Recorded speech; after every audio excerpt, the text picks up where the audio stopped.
এক বদল তাতে আইপিএলে জয় রাস্তা খুলে গেছিল কলকাতা। কি বদল হয়েছিল কেকেআরে? কেকেআরের বোলিং কোচ প্রতিযোগিতায় মাঝপথে শুধু একটা বদল হয়েছিল।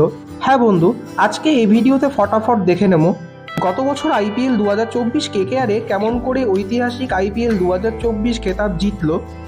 তুমি যদি সব কিছু জানতে চাও তাহলে প্লিজ দেখতে থাকো পুরো ভিডিও।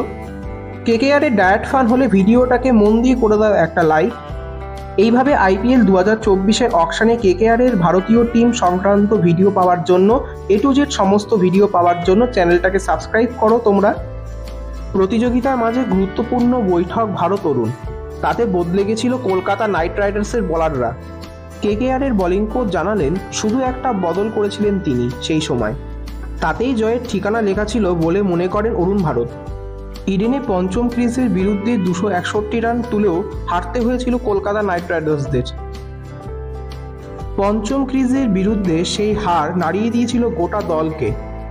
তরুণ বললেন, প্রতিযোগিতার মাঝে আমরা বোলারদের পরিসংখ্যান নিয়ে বাঁচছিলাম, কোন লক্ষ্যে বল করে আমরা সব থেকে বেশি উইকেট পাচ্ছিলাম এবং রান আউটে রাখতে পারছিলাম সেটা বের করি।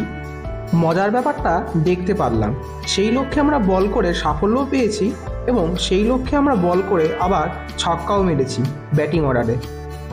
ভারতের প্রাক্তন বোলিং কোচ বললেন, আমরা প্ল্যান বি তৈরি করি।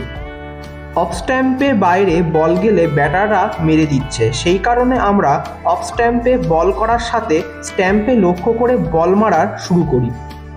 সেই ডেলিভারিতে উইকেট আসতে শুরু করে। মার খেলেও তাই আমরা বোলারদের ভয় পেতাম না।